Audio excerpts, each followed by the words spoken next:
Hi friends, எல்லாருக்கும் நமஸ்காரம்.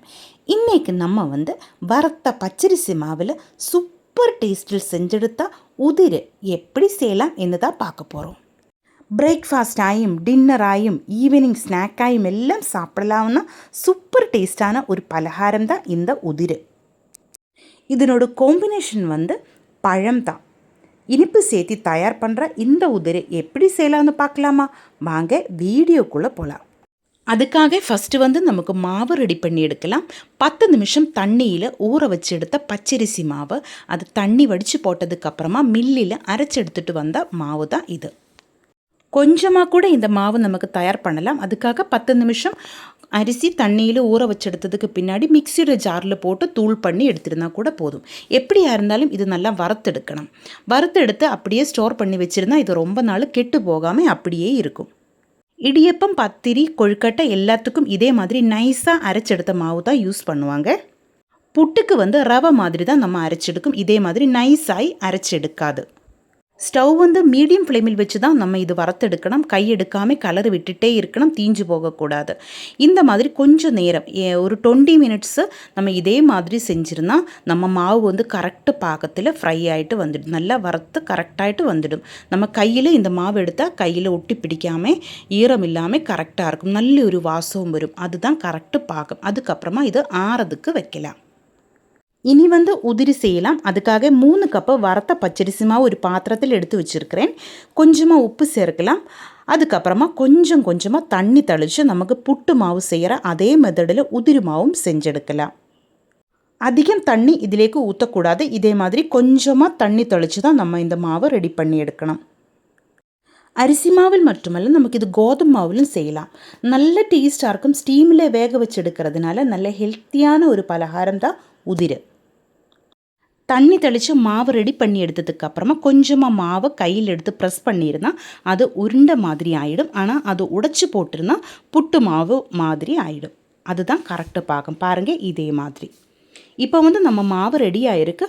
கொஞ்சம் உருண்டை மாதிரி எல்லாம் அதில் இருக்கும். அதெல்லாம் உடைஞ்சி போகிறதுக்காக மிக்சியோட ஜார்லேக்கு கொஞ்சமாக போட்டு ஒரே ஒரு ரவுண்டு அடித்து எடுத்துருந்தா நம்ம மாவிலே உருண்டையெல்லாம் உடைஞ்சி போய் கரெக்டாக வந்துடும். இப்போ பாருங்க, நம்ம மாவு நல்லா கரெக்டாக வந்துடுச்சு. இந்த மாதிரி தான் ஆகணும். இனி இது பாத்திரத்திலேக்கு மாற்றியதுக்கு பின்னாடி 1 டீஸ்பூன் சீரகம் நமக்கு இதிலேக்கு சேர்க்கலாம். இது ஆப்ஷனல் தான். உங்களுக்கு பிடிச்சிருந்தா மட்டும் சேர்த்திக்கோங்க. அதுக்கப்புறமா 1 கப்பு துருவன தேங்காயும் சேர்த்திருந்தால் நல்ல டேஸ்ட்டாக இருக்கும். இப்போ நான் அதையும் சேர்த்திருக்கு.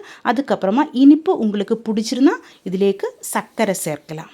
நான் சர்க்கரை தான் சேர்க்கிறது. உங்களுக்கு இனிப்பு பிடிக்கலன்னா இது ஸ்கிப்பு பண்ணிக்கோங்க. இப்போ சர்க்கரை சேர்த்திருக்கு. நல்லா மிக்ஸ் பண்ணி எடுக்கலாம்.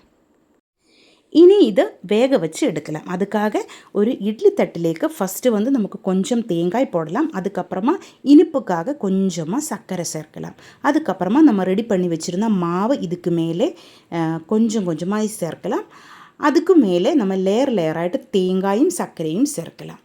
இந்த மாதிரி லேயராகிட்டு நம்ம மாவெல்லாம் இட்லி தட்டிலே வச்சதுக்கப்புறமா 10 நிமிஷம் நமக்கு வேக வச்சு எடுக்கலாம். இடையில மூடி திறந்து நம்ம கலரை விட்டுட்டே இருக்கணும். நம்ம மாவு எல்லாமே நல்லா கரெக்டாக வெந்து வரணும். இடையில் ஒரு 2-3 தடவை இதே மாதிரி நம்ம ஸ்பூன் வச்சு நல்லா கலரை விட்டுட்டே இருக்கணும். நம்ம தேங்காயும் சுகரும் அதே மாதிரி நம்ம உதிரி மாவும் எல்லாம் நல்லா மிக்ஸ் ஆகணும். அது வரைக்கும் நல்லா கலரை விட்டு எடுத்துக்கோங்க. 10 நிமிஷத்துக்குள்ளே நம்ம மாவு கரெக்டு பாகத்தில் வெந்து வரும். இனிப்புக்காக சர்க்கரைக்கு பதிலாக உங்களுக்கு வெல்லம் தூள் பண்ணியது கூட இதிலேக்கு சேர்க்கலாம்.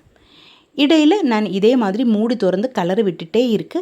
நம்ம உதிரி மாவு எல்லா இடத்துலையும் ஒரே மாதிரி ஸ்டீமில் நின்று வெந்து வரணும்.